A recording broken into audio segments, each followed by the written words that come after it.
Good evening, guys. I'm going to make a video presentation about loading of cargoes and what will be the movement of the LCG of the vessel when we load cargoes from given keel. Okay, so let's start, guys. Okay, now this is a Panamax vessel of 7 holds, and it says here MV Max Panama with a present displacement of 30,094 metric tons, which is equivalent to 5.40 centimeters, 5.40 meters, has a center of gravity of negative 10.15 meters forward of her amidship. What is the meaning of center of gravity forward of her amidship? Okay, this is the diagram. Okay, so this is your amidship or midship, or in the middle part of the vessel, and from midship going forward, measurement going forward is negative, and from amidship measured going backward is positive. Now, since your present LCG is negative 10.15, so from amidship you measure 10.15 meters going forward because it is negative, so it's going forward. So this is your vertical line of your LCG of negative 10.15. Okay, so that is what it means by the center of gravity of your initial LCG. Okay, so that is what it meant, and her LBP is 215. Okay, LBP, where do you get your LBP? Your LPP is, or LBP is 215. Okay, that is what it meant. Or you go to your capacity table and you will see your LPP here is 215, or LBP. Okay, put this one.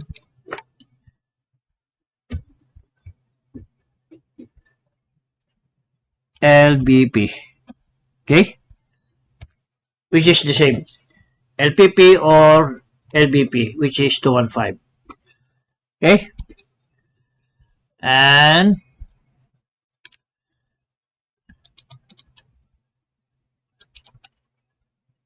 go back to the problem. Then you plan to load the ship as follows. So in cargo hold 1357, since this is a Panamax vessel, you are going to load on odd number of hold. So in number 1, you load 8,200. Number 3, you load 11,500. And number 5 is 11,850. And number 7 is 8,700. With this corresponding cargo holds, you have the LCG. When you say number 1 and number 3 is the forward part of the vessel because it's negative. So meaning, if this is your amidship or midship, since it is negative, your hold number 1 is somewhere around here, and your hold number 3 is somewhere around here because it's negative. That is what it meant by this value or value sign of negative. Okay, so when you say in number 5, which is positive, which is up of a midship, and number 7, positive, which is up of a midship. So 5 and 7, since it is positive,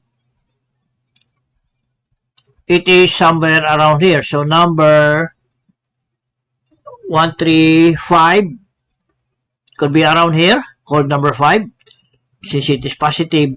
And number 7 could be around here because it is positive. Up of a midship. This is a midship up of a midship, meaning backward, or at the back. Okay? So that is what it meant by up a midship. Okay? Then, of course, with these figures, we first things first, guys, how did we get the center of gravity, which is the value of negative 10.5? Take note, with this drop, it is even keel because we don't know, it doesn't say if we have a trim or not. But assuming this, with this drop, this is the main drop, meaning even keel. Okay? So how did we get the initial center of gravity? So I'll go to the programs. I will show you the formula. Okay? Go here. And I go to this one. Okay? Look, guys. This is our main drop of 5.40 and the displacement is 30094, which is exactly the same here. 5.40 and the displacement is 30094. Okay? I hope that's clear. Let's proceed. To get the initial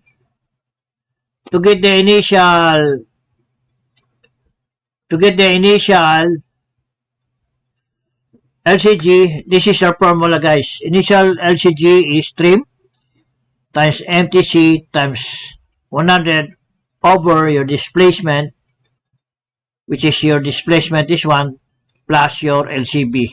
Okay? So with this drop of 5.40, we have to take LCB, MTC, okay? These two, LCB and MTC, okay? And the trim. So with this formula, how to get the initial LCG is your trim times MTC times 100 over tabulated displacement plus LCB. So with your drop of even keel drop or mid drop of 5.40 and your displacement is 0094. So we go to the hydrostatic table. Okay. So we go to the hydrostatic table.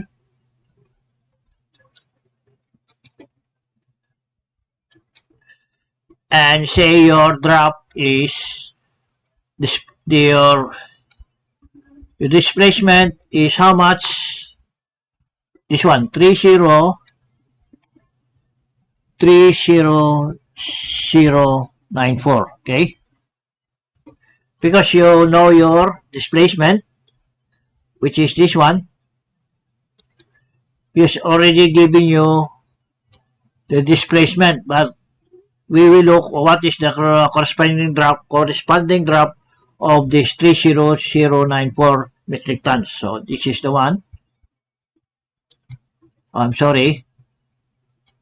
So this is the one. Put enter. Okay. Doesn't accept. Where is that? Okay. So we go to another menu.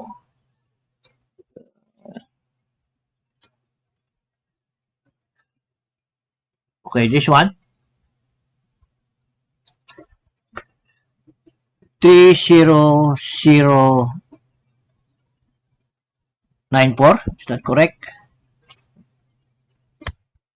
That will be 5.40. Okay?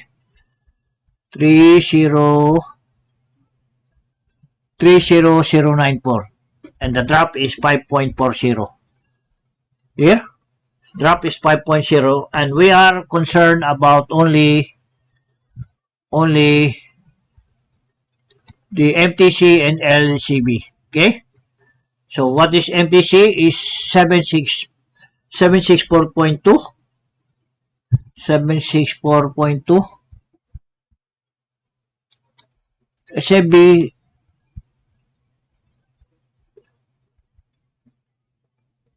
MTC is 764.2. MTC, okay? So, MTC, 764.2. MTC is 76.2. LCB is negative 10.15. LCB is negative 10.15, okay? With a drop of 5.4. This drop is you are in ballast condition, okay? 5.4. There is no cargo, but you are in ballast condition with this drop, okay? So it is confirmed that we have now MTC is 764.2, LCB is negative 10.15. Your trim is 0 because you are even keel, and you are in ballast condition with this drop of 5.14, and your displacement is 0, 0. Since you know already your LCB, you know already your, we will compute for the LCG, how to get the initial LTG of this displacement or this drop.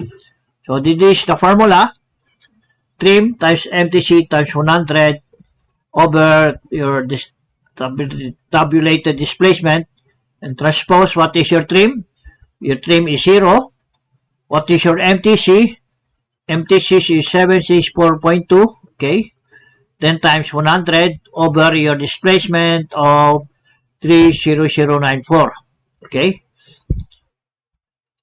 You do the equation of multiplication, that will be 0, because all these figures multiplied by 0 is 0.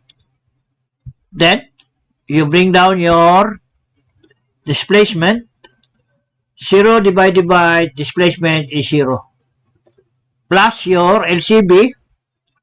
You have your LCB here, negative 10 point. With this formula, you add your LCB of negative 10.15. So 0 plus negative 10.15.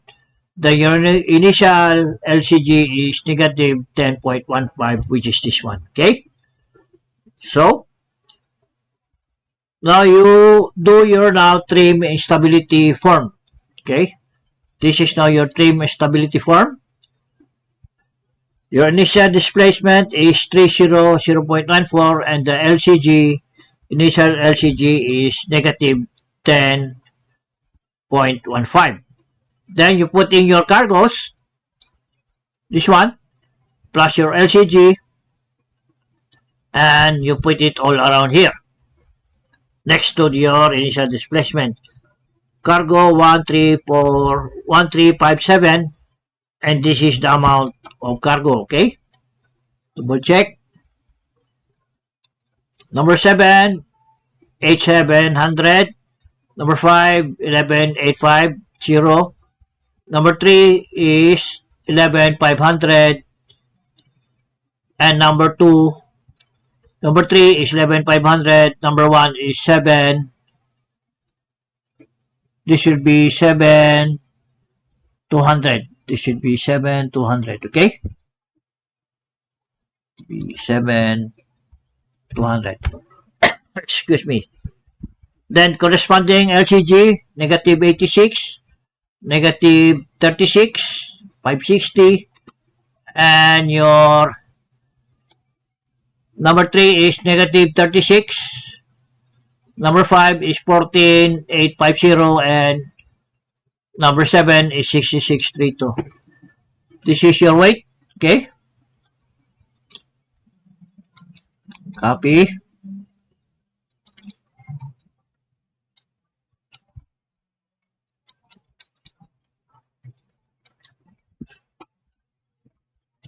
So weight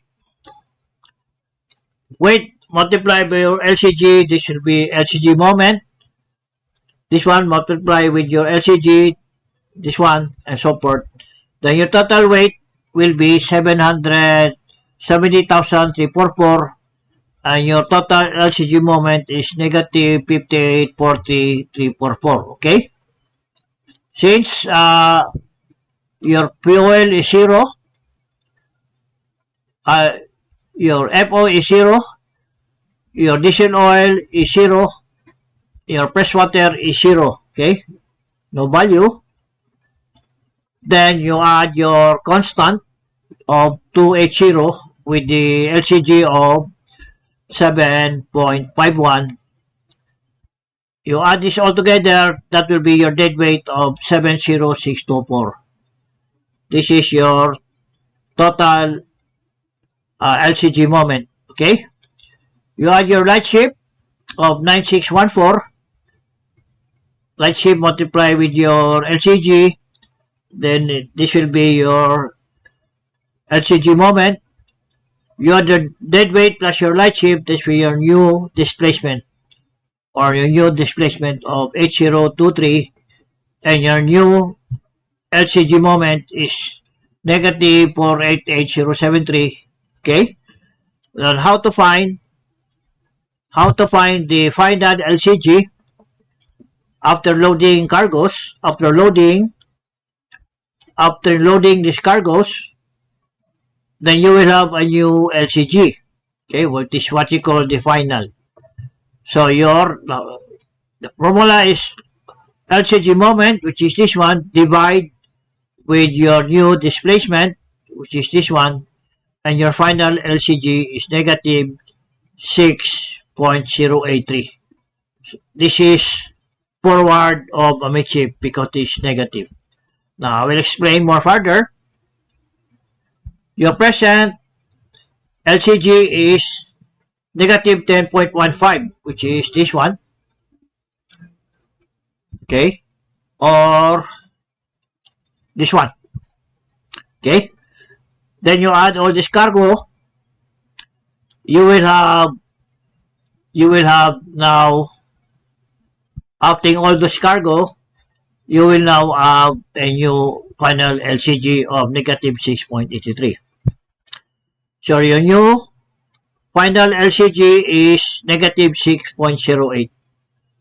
So this is your midship, your final LCG is behind your present LCG.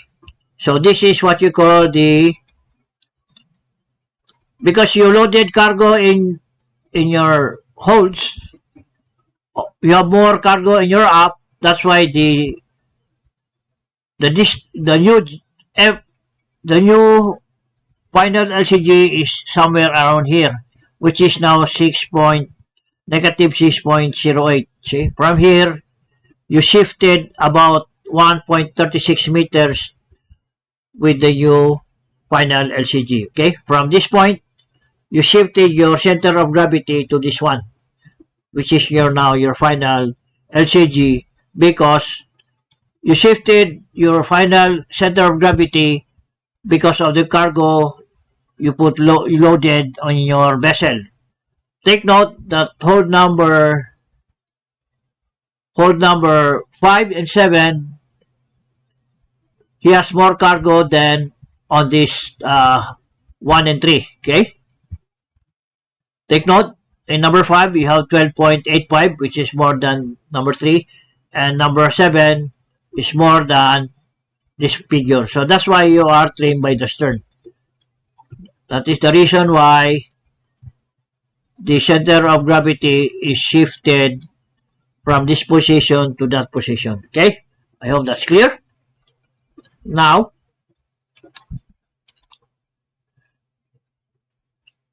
once you get your final drop or final displacement, which is 802328, you will have to find what is the corresponding drop of this 80 or new displacement of 80238. Okay, so what will be his drop? So we go to the hydrostatic table. How much is 8238? 8238. You go to this one. 8238. Okay, so the corresponding drop is 13.51. 13.51. Okay, that will be his corresponding drop in salt water with a density 1.025. So what is your LCB? So LCB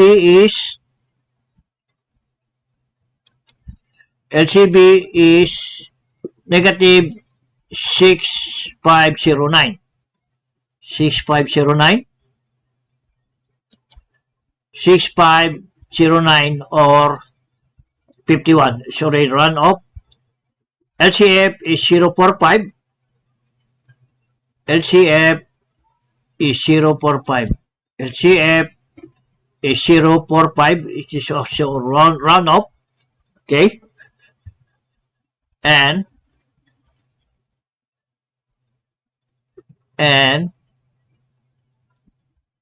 MTC is 98867. 98867.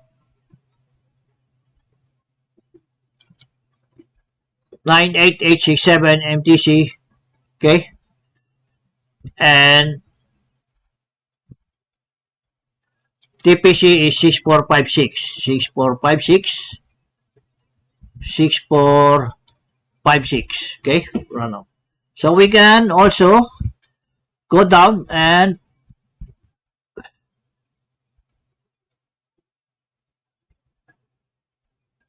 use this one. We try. How much is the value? 80238. 80238. Okay. 80238. Then you have the same value. Your LCB is negative 651. LCB is negative 651. LCF is 45. LCF is 045. MTC is 98867. 98867. 98867. And your TPC is 6456. TPC is 6456. 6456. Okay. Then your drop is 13.51. The same. Then,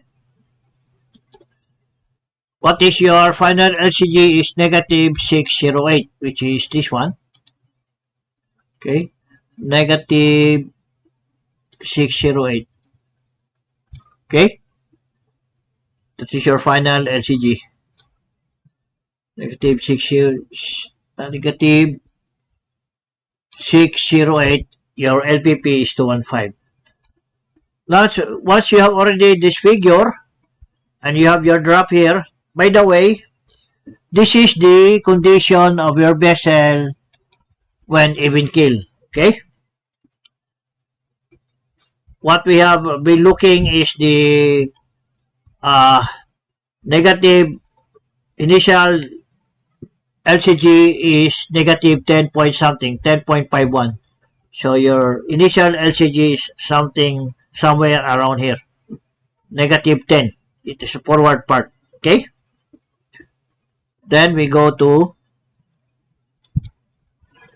the next thing you do is since you have already loaded this cargo, then we are going to look for the trim. Okay, take note guys, before going to the trim, we will anticipate the trim if it is trimmed by the stern or trimmed by the head by analyzing the final LCG and the final SCB.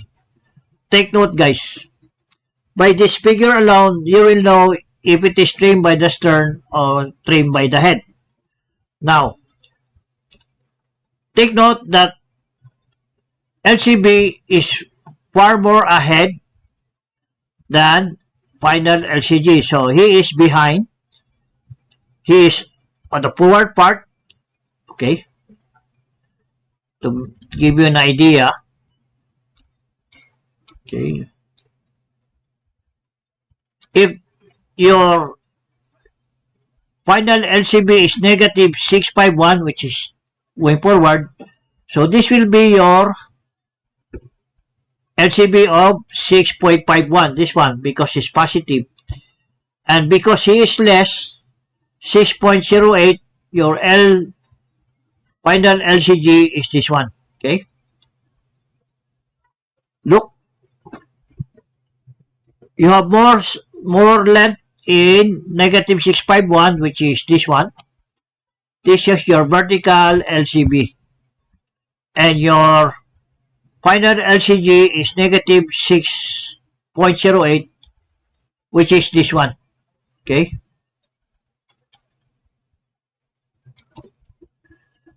Negative vertical final LCG is negative 6. So he is behind of LCB. Okay? So what does it mean? If your LCG, final LCG, is above or behind LCB, then you are trimmed by the stern. Okay? If your LCG, this one, is forward, meaning forward, somewhere around here, then you are trimmed by the head. But in this case, your final LCG is behind LCB. That's why you are trimmed by the stern. Okay? So by analyzing this one alone, you will know that you are trimmed by the stern because he is behind of LCB. And another explanation I will also explain, when you say LCG, vertical LCG, this is the weight of the vessel plus your cargo and your non-cargo weights, your fuel oil, diesel oil, fresh water, ballast, whatever liquid you have on board or weights you have on board, that will include in this LCG moment. Because of those weights, total weights of the vessel, cargo, non-cargo weights,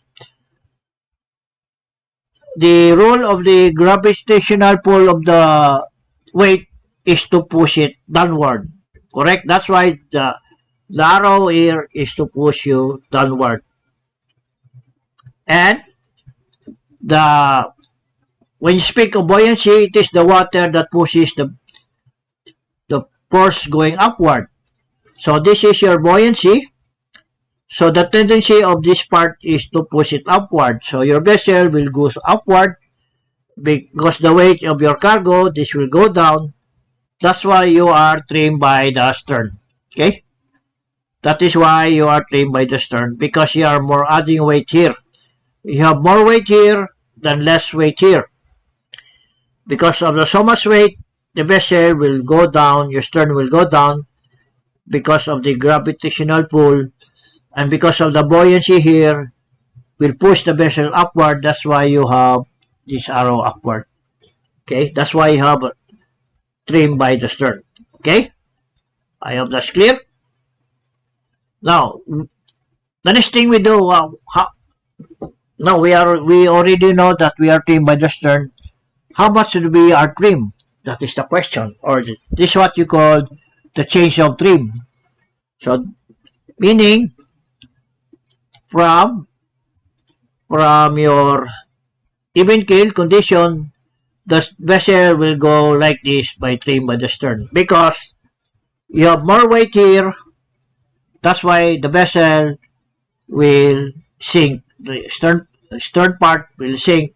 The upward part will rise up. Take note, again I explained, because of the gravitational pull of the weight, too much weight, this will push you downward. That's why the stern will go downward. Because of the buoyancy acting on the LCB, this will go upward. That's why this one will go up, this will go down. It's like a seesaw. Then you are trimmed by the stern. Okay, I hope that's clear. Then we go here. So to know the trim or the change of trim, the formula is displacement times your final LCG minus your LCB over MTC times 100. So you have already this one because here LCG minus LCB, that will be 43, which is this one. Okay? So transpose displacement minus LCG minus LCB, that will be this one. So your displacement is 80238 times your distance of 0.43. Now your MTC, okay, which is MTC is 98867. MTC is 98867 times 100. So this one. So displacement multiply your distance and MTC times 100. Then the value would be, multiply this one, that will be 34276. And your MTC will be 98867.3. Divide, and your trim will be 0.35 positive by the stern. So you already know that you are trimmed by the stern because of the cargo. Okay, look, so much weight here. So you are trimmed of 35 centimeters by the stern. Okay. Now, once you have your trim, which is 35, you will now compute for the change of drop forward. So the change of drop forward is 1/2 LPP plus LCF over LPP. So what is your LPP? LPP is 215. 1/2 of LPP, that will be 107.5. Okay. And your LCF is 0.45, which is this one. 0.45. LCF is 0.45. Okay. So we transpose the formula with this one. LPP plus LCF. So this is your LPP plus your LCF. That will be 1.0795, which is this one. Okay. Plus your LCF, which is 0.45 over LPP is 215. You add this one, that will be 10796, 107,496 or 1.095. Round it up over LPP times 35, which is your trim. Okay. So divide this one, that will be 0.502 times your trim, and your change of drop forward will be 0.17. Okay. I will cut this one and bring it here. Please. Okay. So your change of drop forward is 0.17. Okay. Now to get the change of drop up, okay, make this. To get the change of drop up is your trim, 35 minus your change of drop forward, which is 0.77. Then your change of drop up will be 0.17. Okay, the same.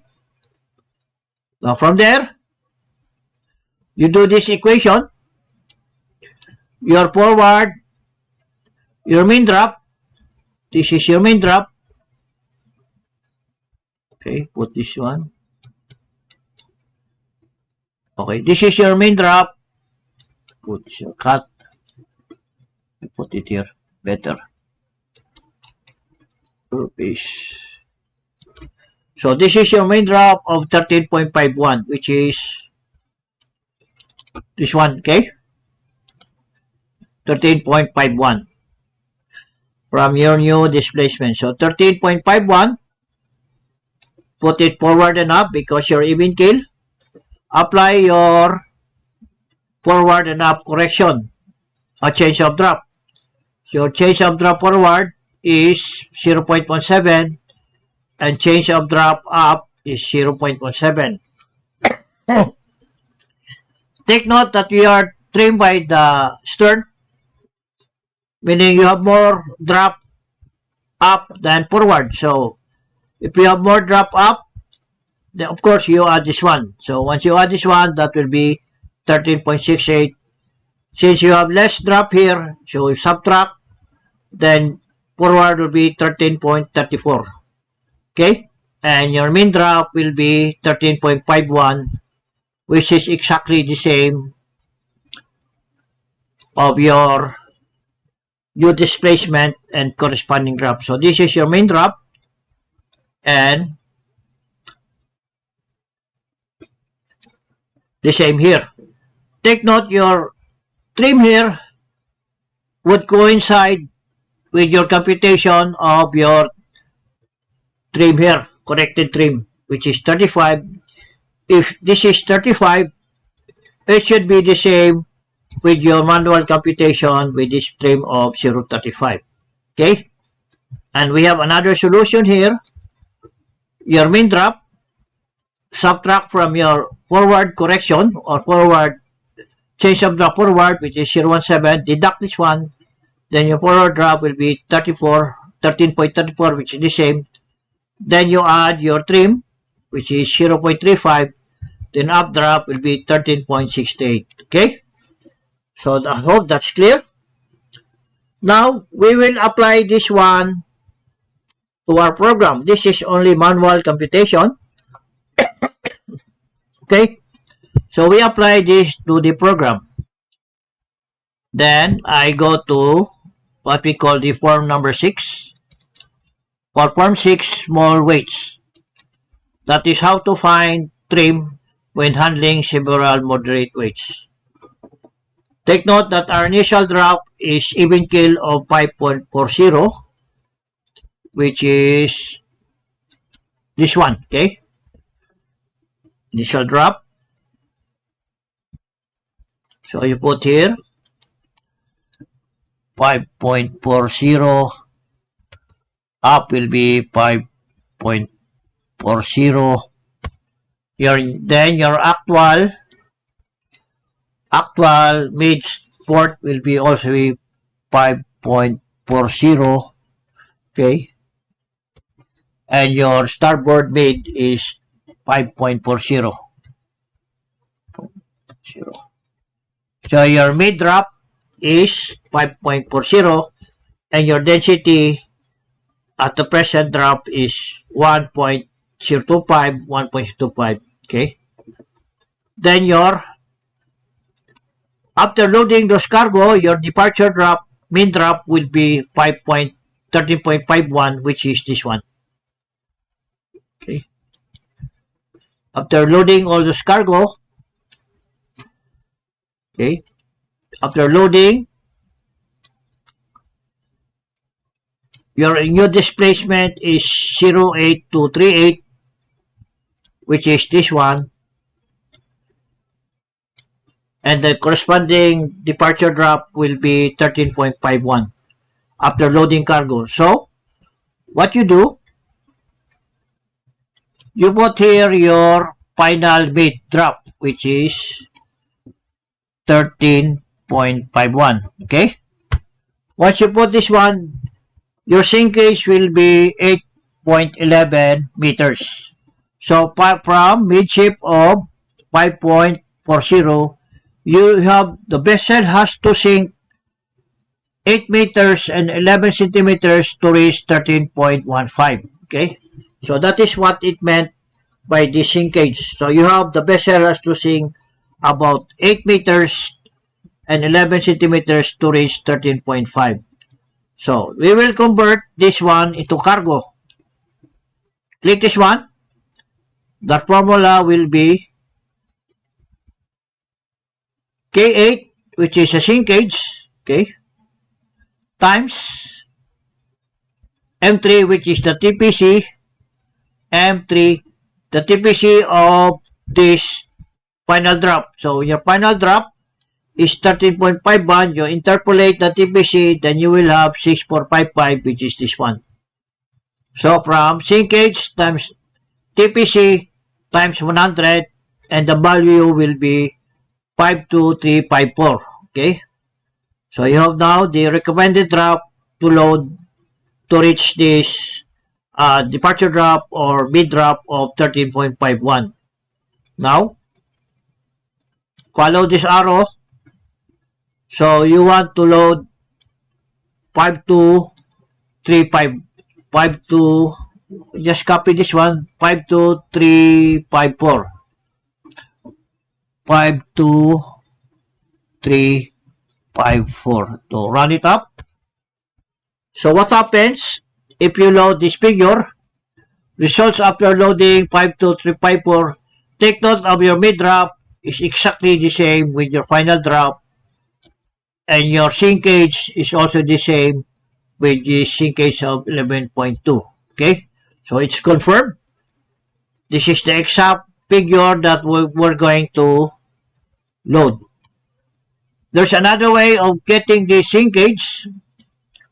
Okay, is you weight of 5234. This formula to get the sinkage is weight 52354 divide with your TPC. TPC is this one, 6455. Then divide it with 100. Then you will have this figure of 8.11. Okay? You will get the sinkage of 8.11. Okay? Then, chase here. After actual cargo to load for trimming, then you go to trim holes 2. So you're going to trim this into 2 holes. Take note, guys, this is only to confirm the mid drop, because in your trim stability form, you're going to load in 1357. Okay, so with this program, let's just say that you are going to load in 2 and number 6, but you will still get the same results. Okay, so from your initial drop of 5.40 and your recommended cargo to load is 52354, which is the same here, 52354. But here we are going to load only in 2 and 6, just to confirm that we have the right draft or mid draft or departure draft. Okay, so here, for example, you're going to load in number 2, put in number 2 and number 6. Okay, put in number 6. Then scroll down. What is trim? Departure trim. As per computation, our trim is how much? Is 35 centimeters. Okay, 35 centimeters, or trim is 35. Okay, so what you do, you put here 0.35. Okay, you put down the trim required, and he will now ask you to load in hole number 2. Number 2, you load about 25043. 25043. Put here 25043, and 6 will be 27311. 27311. If you round it up, then your final departure drop is forward will be 13.33, up will be 13.68, your trim is 35, and your main drop is 13.1, which is the same here.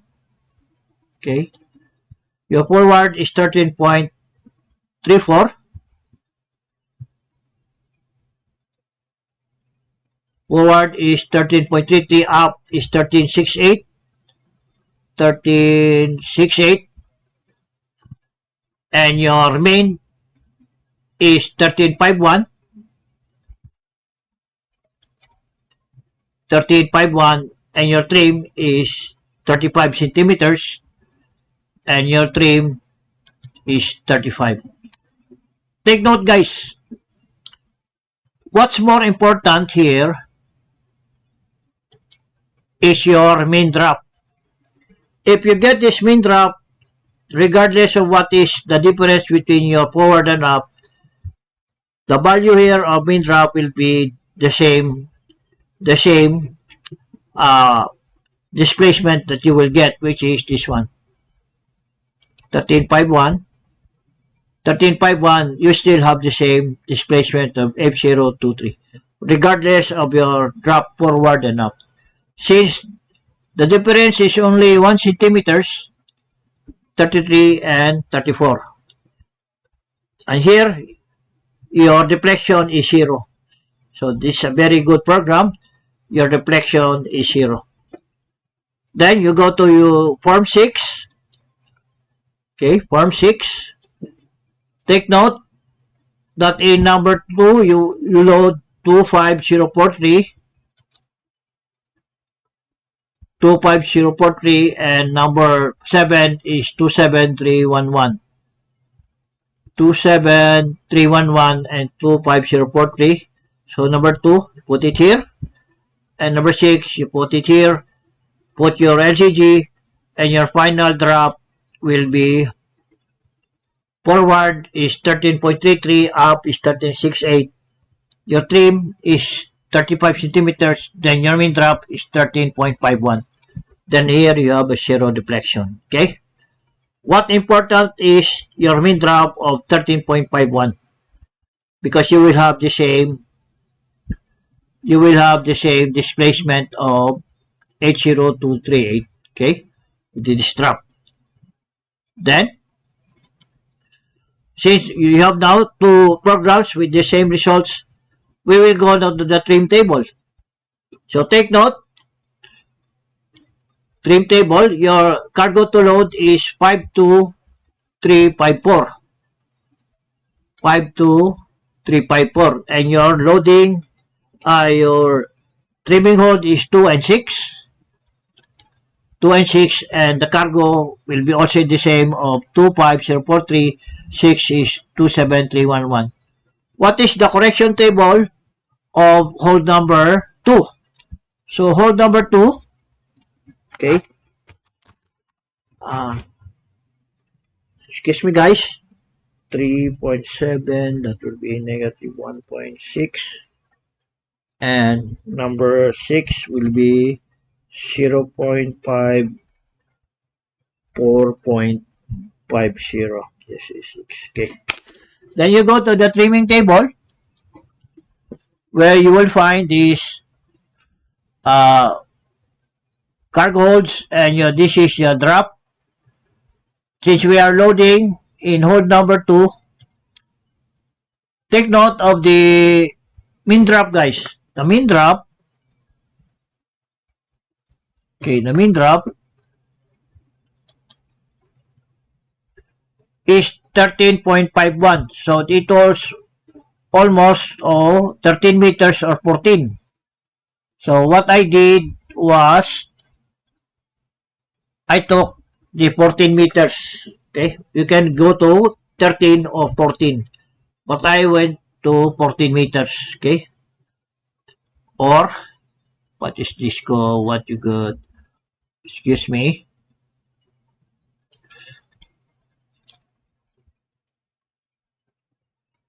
Because your drop up is 13.68. Okay, so I prefer to go to 14 meters. Okay, that's why I use 14 meters. Okay, so in number 2, correction forward is 4.8.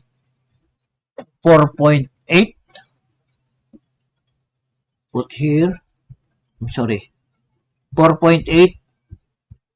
That will be, this should be 4.8. 4.8. Okay, and up correction is negative.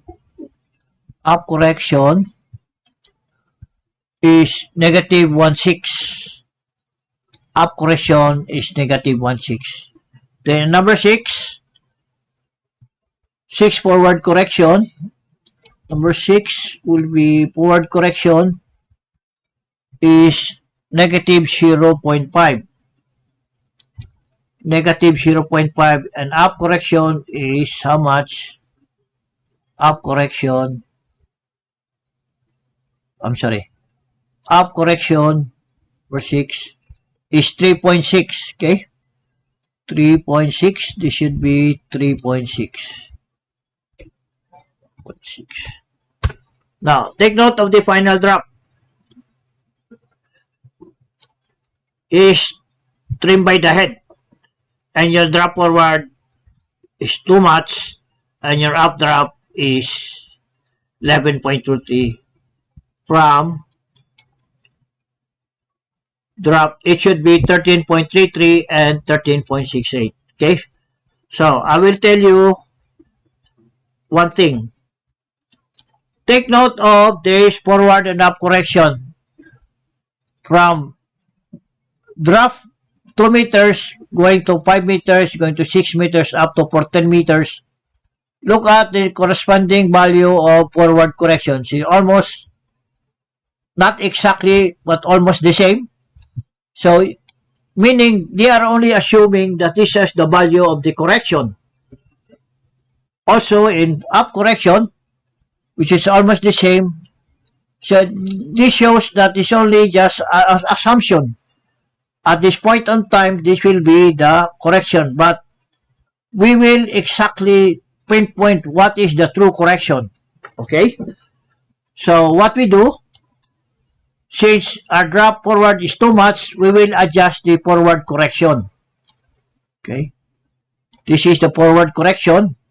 So, we will adjust this one. Okay? So, this one, I'll put this to 4 meters. Okay? Take note of this value of forward. When I press enter, 16.06 becomes less. Okay? So, I will adjust it again to 3.5. Okay? Put it 3.5 for example. Then you are less. See? Our drop should be about 1333. Okay? So what I will do, I will put it to 13.6. 13.6, 3.6, 3.6. Take note of the drop here. 1305.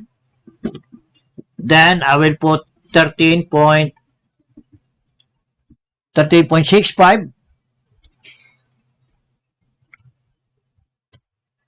1318.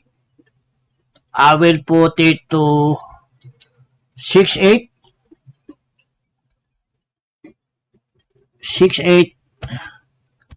Then 1325. Okay?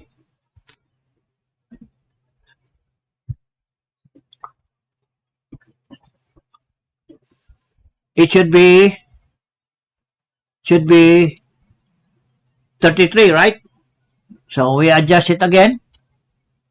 Make it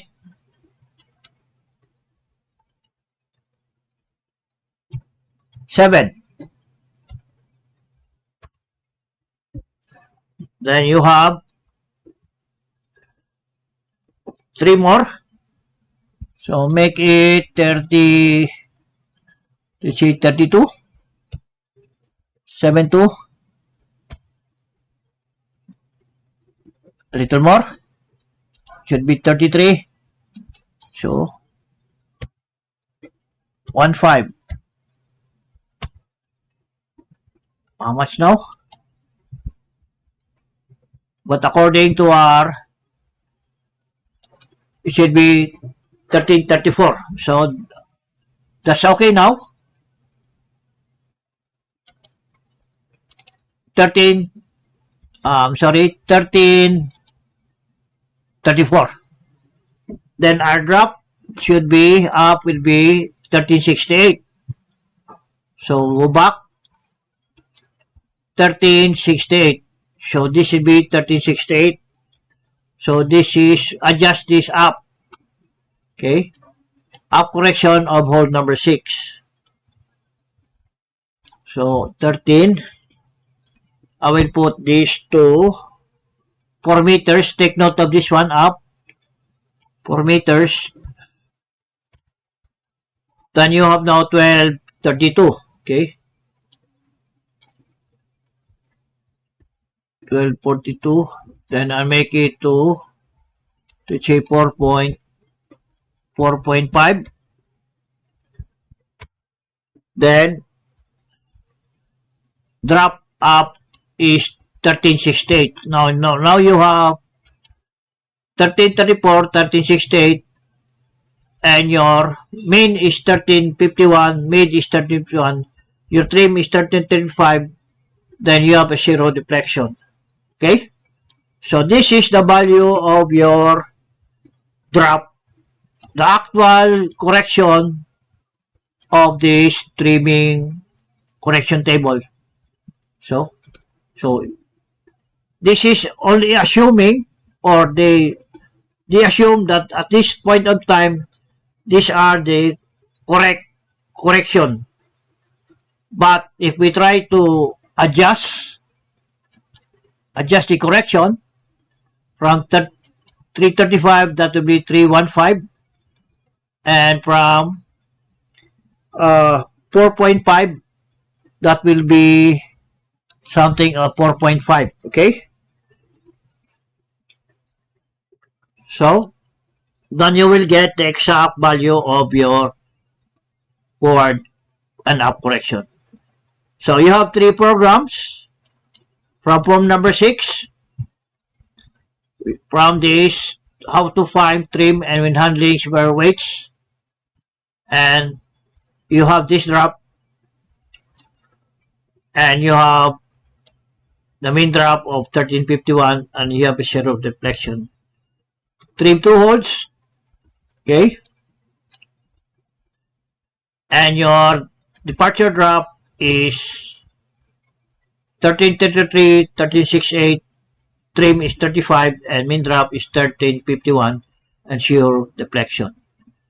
By trim table, okay, trim table, you get now the exact drop of 1334 forward, up is 1368, your main is 1351, your mid is 1351, trim is 35, and your zero deflection. Now I made here another equation. For example, going to load with number 6 to have a good trim. Okay, number 6, which is 23711, and these are the corrections. Once you loaded in hold number 6, your final drop will be impossible. You have a big trim of 11 meters, which is impossible. So what you do to get rid of this trim, you load the same holds. Load in number 6, load in number 2. After completion loading of these figures, then you will have a drop of forward of 13.34, up of 13.68.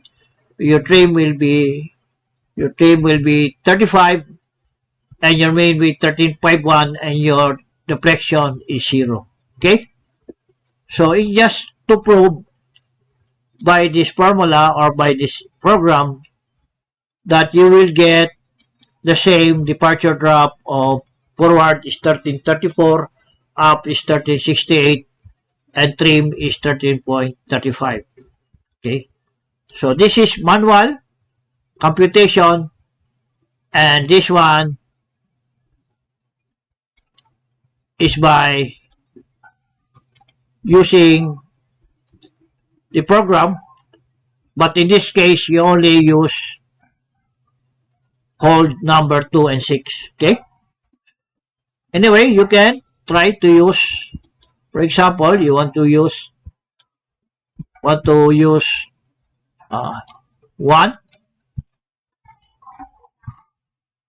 or 7, okay? Depending on what you want to use. But this is just what to prove to you that we can still get the value departure drop of forward 1334, up is 1368. We get a trim of 035 and main drop is 13.51. Okay guys, so that's it. If you like this video, please click the like button, share, and subscribe. And please don't forget to click the notification bell. Thank you for watching and good night.